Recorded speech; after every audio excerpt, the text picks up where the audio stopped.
This webinar will focus on eLibrary Curriculum Edition. I'm beginning here at the Go Wild Databases page. You may notice that there's been a few changes and a few more have you trieds. When we're done with the webinar, I invite you to take a look at this page and see what's new. Don't forget that you can always offer remote user login to your patrons for access to these resources from home. Everyone in the state of Wyoming should have access to them at their public library and at their school.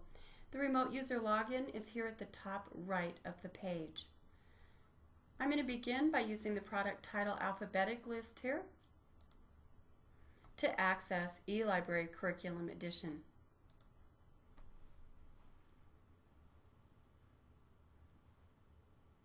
eLibrary Curriculum Edition is a collection of periodical and digital media content, and it's designed specifically for K-12 schools and libraries. You'll notice that we can search by newspapers, magazines, books, maps, websites, pictures, audio, video, and transcripts. In addition, in eLibrary Curriculum Edition, you'll find special collections. One on literature, which is the ProQuest Learning Literature, which offers resources for original full-text works, author biographies, literary criticism, and more, as well as History Study Center, which delivers thousands of primary and secondary sources covering ancient to modern U.S. and world history. And we'll look at those as well today. I'm going to begin by launching a search.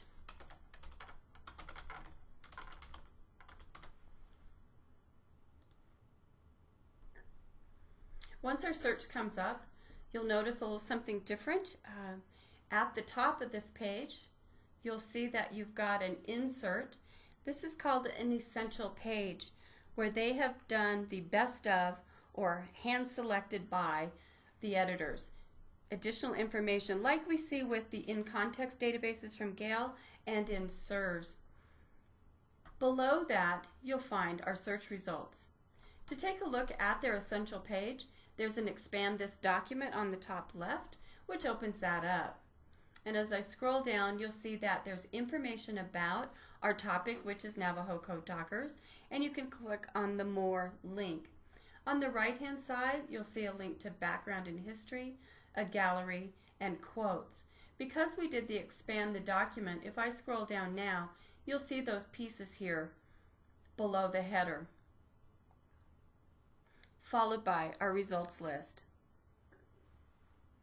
So let's take a look at one of these. For example, we can look at the gallery and look at a photo image, which is wonderful. If someone's doing research, they can add this to what they know about the topic. Students can add it to a paper.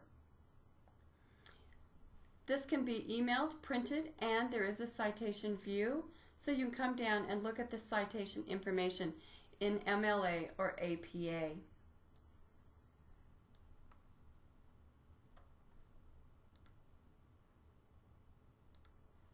I'm going to go back to my main page and my essential page here. If I scroll down to my search results, you'll notice that on the left-hand side, we can sort them by document type.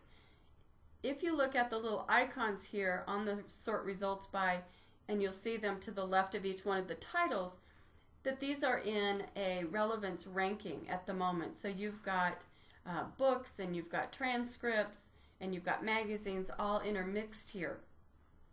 If I wanted to just look at the magazines, I can click on that, and now it will bring those all to the top. So now what I have, my first 157 items here will be those magazine items. To look at one of those, it's just like our other resources where you click on the title and you can go into the main text. Whatever my search was is highlighted in bold. Again, I can email, print, and get the citation information for this article. Up here at the top, I can go back to my search results, which brings me back to my essential page. I'm going to click the search button in the top left and go back to my main search page.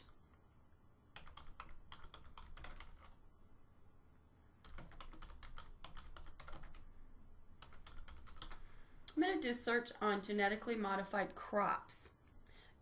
Not every search result is going to result in an essential page or those best of pages that have been pre-selected by the editors. Often you will just get a results page. Just like we saw on the other one, you can narrow your results by type just by clicking on the left-hand side. As I scroll down, you'll notice that they also tag items. So there's one, number 5 is a scholarly journal. If I scroll down, number 9 you'll see is a health-related topic. So they're tagging these specific items. Also on the left-hand side, in addition to bringing my results by type up to the top, I can refine my results by topic. I typed in genetically modified crops. Perhaps I find that the real search and better results would be this genetically modified foods. If I click on that, we'll get this page where I can go to specific items here, but at the very top here under topics, this is the link you'll really want, is next to genetically modified foods, view results in the small print there. Notice though with the topics I can back up through my topic, especially if I'm working with a student. Now we see it once again, we have one of those essential pages. And I can expand the document here at the top left and go into these specific issues. And if I scroll down, there are my search results. I'm going to come into background here. Just open that up. So instead of expanding the whole document, I've just opened up one little piece, which you can do. Or expand that document, then open it up, and notice that I see many more items. So it's really best to click on that expand the document first. Then you can select an item. So from background, I'm going to click on Lessons from the Green Revolution, and it brings me into an article. Again, I can email print and get the citation information. One of the things that they've added on this one is I scroll down into my document, I can highlight a word or some terms and then come up here and either click on reference, which will look it up in the encyclopedias and the dictionaries, or I can click on search, and what it's going to do is now launch a new search on my highlighted terms, which is Green Revolution, and bring up a new search page. So this one being on the Green Revolution.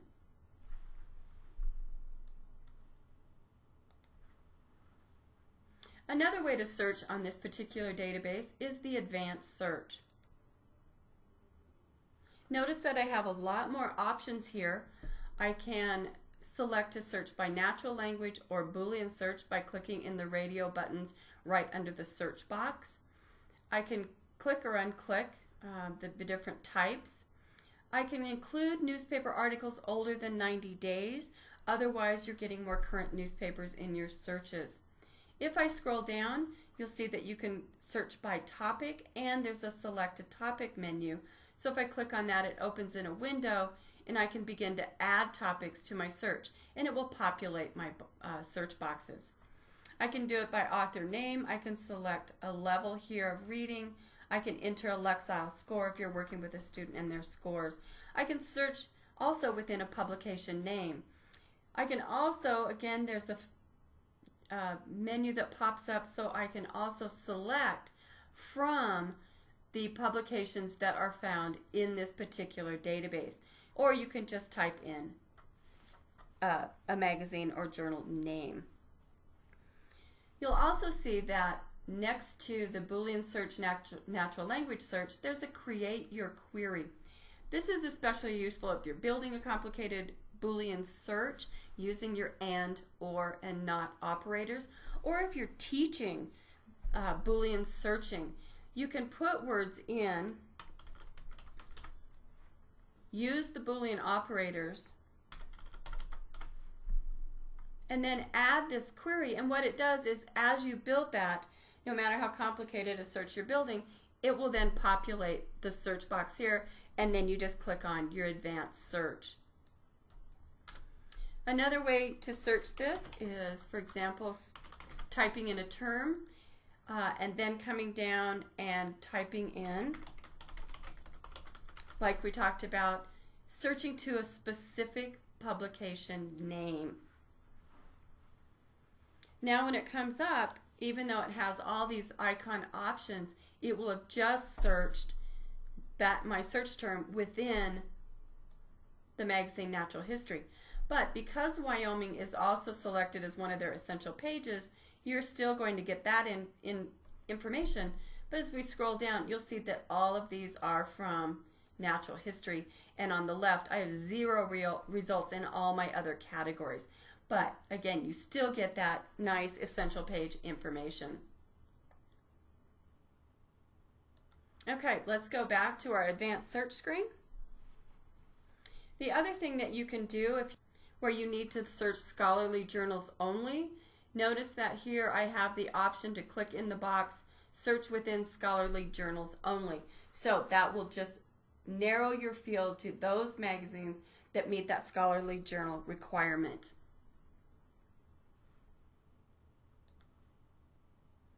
Back out on our main page, as we saw, we've got these special collections on the right-hand side here.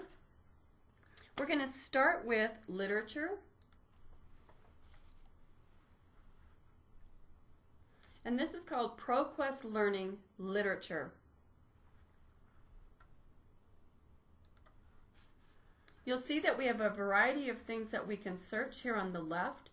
Study pages, knowledge notes, essays, and a fabulous item called Poets on Screen. Across the top here you can search for authors, criticism, reference, multimedia, and literary works. So let's just do a search here. We'll start with authors. And I'm going to start with Hemingway. Notice that it gives hints here. If you're working through various ProQuest databases in literature, it will always give you those hints on how you should be searching the authors. And they vary, so always watch that. Notice here at the bottom you can also browse for an author alphabetically. Once I have my author or authors that meet my search criteria, I've got these little icons next to it that tell me what's available. But I can just click on the name here and come on into that record for Hemingway.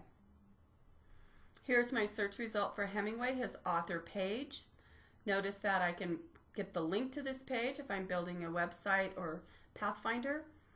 And I can add if you're creating a list so that you can print email all at the same time.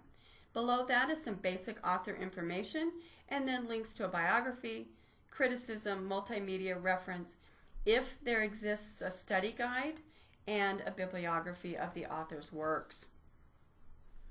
If we wanted to look at the biography, we can just click on that. There is a link table of contents at the top, so we could just jump to his early career information, look at major works, and find out a little background about Ernest Hemingway. I can go back to the author page and then move on into criticism, for example, or multimedia.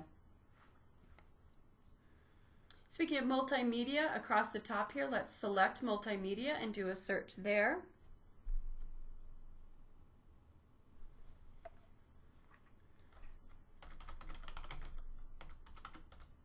And I'm going to type in Hunter Thompson. I can search now in images, video, audio, and web links. If I wanted to narrow that, I can just uncheck the boxes. So here's the multimedia results for Hunter Thompson.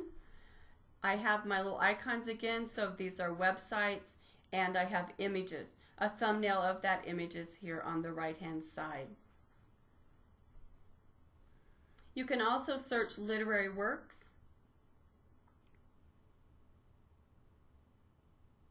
We can do words in the text, in the title, or the author. And we can search, it will default to search in novels, short stories, plays, and poems, or you can uncheck these boxes again, like we saw on the other page there. It also, again, gives you hints for searching, including using quotations for a phrase. So I used the word expatriate. It found 3 items under poetry. If it had found it under the other categories, it would be divided here on the page. Then you just go into the item,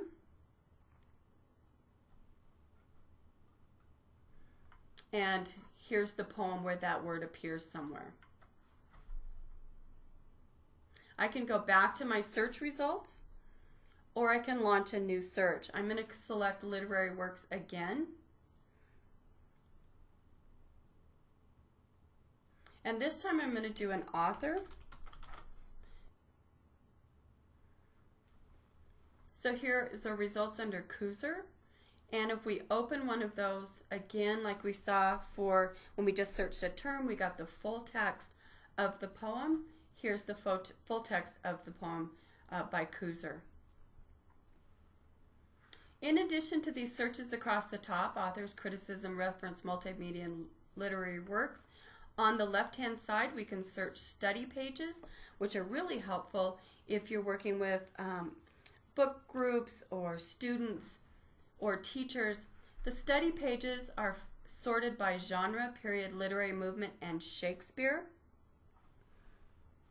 These are selected criticisms, multimedia, and reference in all these particular categories. If we looked at the literary movement pages, for example, if you were working with a high school class or a book group, here's some literary movement pages. So if we were working with some high school kids, here's hip-hop poetry. Or we could go into feminist writing, and what it gives us is information about that genre, that literary movement. In addition to the study pages that fall under those various categories of genre, literary movement, period, and Shakespeare, there are also these knowledge notes. These knowledge note study guides are arranged here alphabetically by author. You can click on one of the letters, or we can just select one. For example, I could just scroll down so you can see some of the variety here.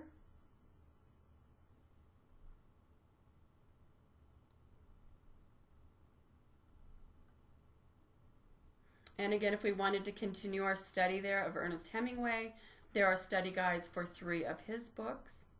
But I'm going to come down here and let's select To Kill a Mockingbird by Harper Lee. All the study guides are set up the same way, as are those study pages. So here's the study guide for To Kill a Mockingbird. You'll see it's very extensive, divided with a linked table of contents here on the left. So we can read about the author, the characters in To Kill a Mockingbird.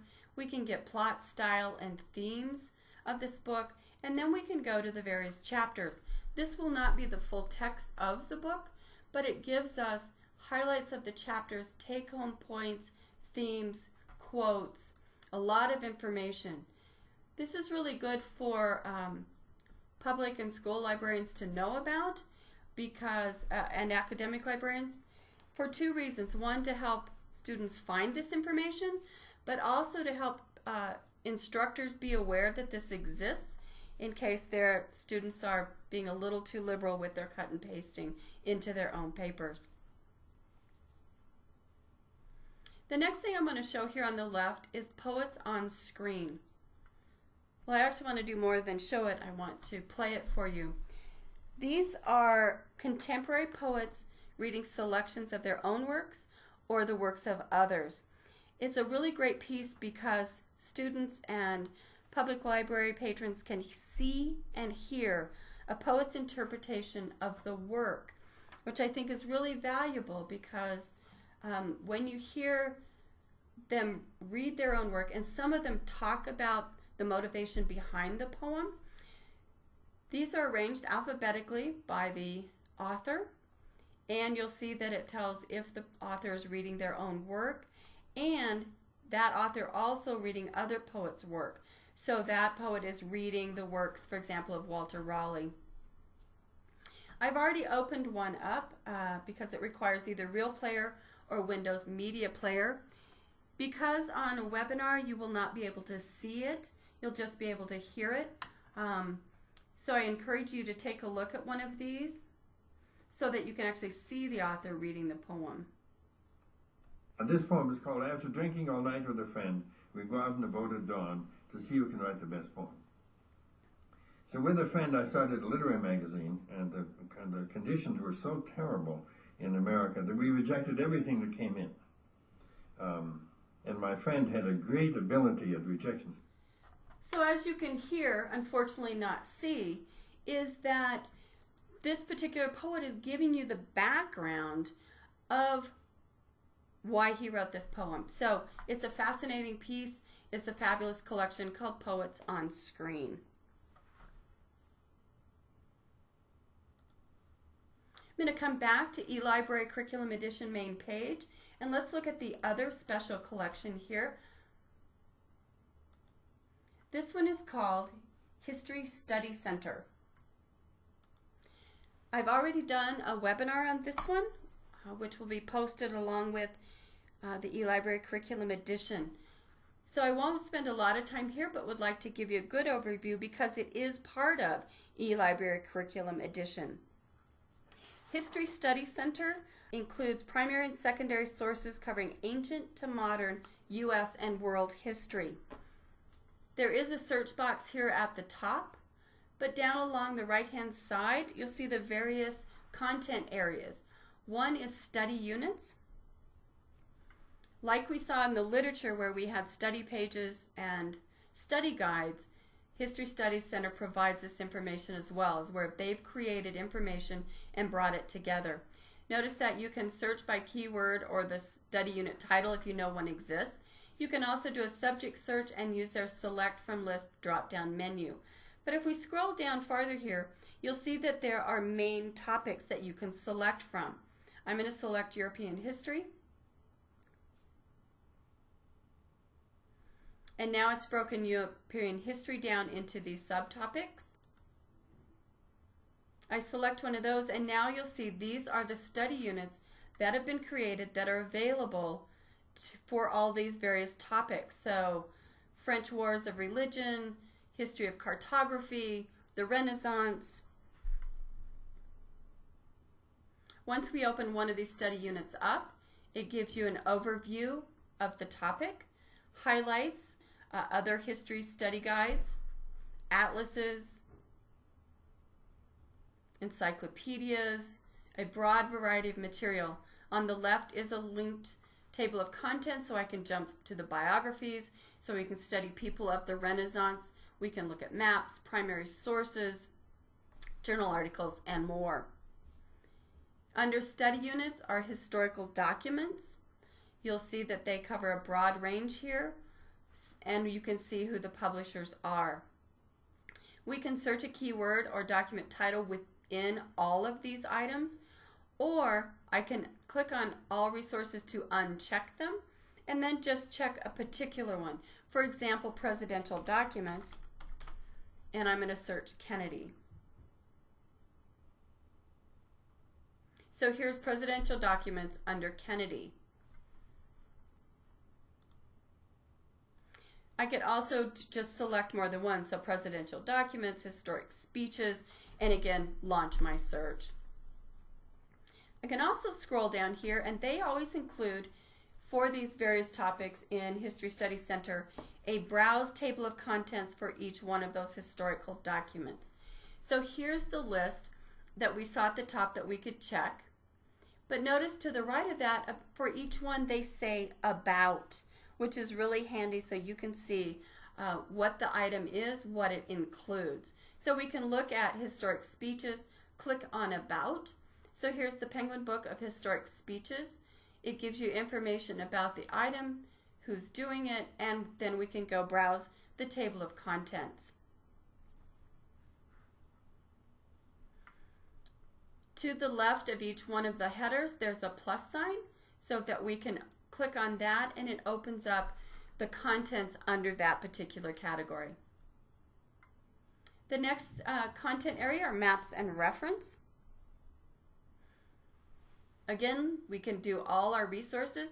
The link here is show the maps and resources. It's funny how they all come up when it first loads this page and then they consolidate, they collapse. And so if you want to see that again, you just open it up. And there again, we can uncheck all of them and just select one or search all of these.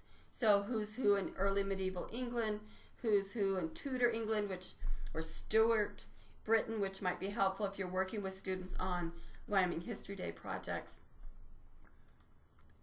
Below that, like we saw in the other categories, we have a browse table of contents.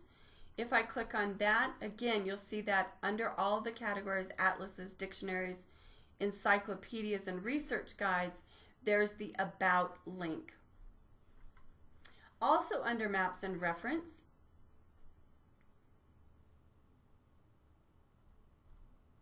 is a Browse Topic Overviews. Here's where you're going to find the same knowledge notes, but this time text guides. So for example, a text guide to the Declaration of Independence. And here's overview, historical context, the author, key figures, themes, and then highlights. If you wanted to actually go to the full text of the item, there is a link to primary source. And I'm going to come back to the Browse Topic Overviews. As we scroll down, in addition to those text guides, there are topic guides. And at the very bottom, the Oxford Very Short Introductions to things like the French Revolution and ancient Egypt.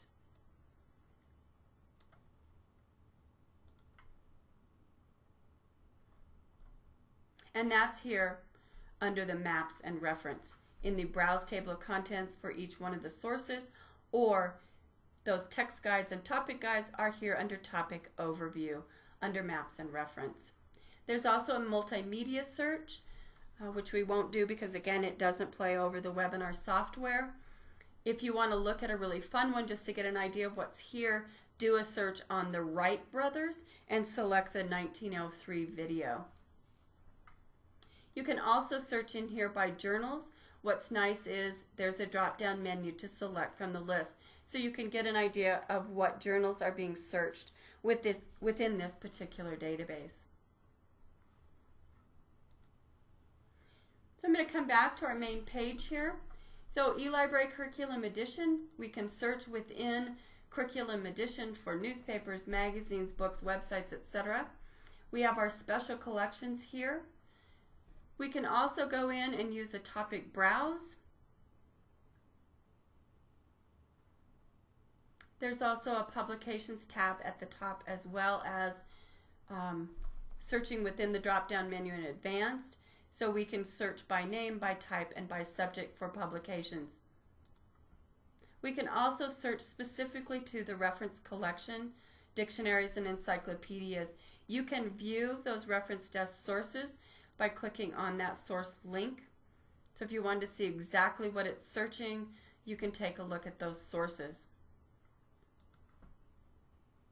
At the bottom of the page, there is a link to Educator Tools. This will get you a quick start guide and some video training, and lets you see a whole list of what essential pages they've created. You can also do a search here on the left for lesson plans and look at aligning with the state standards.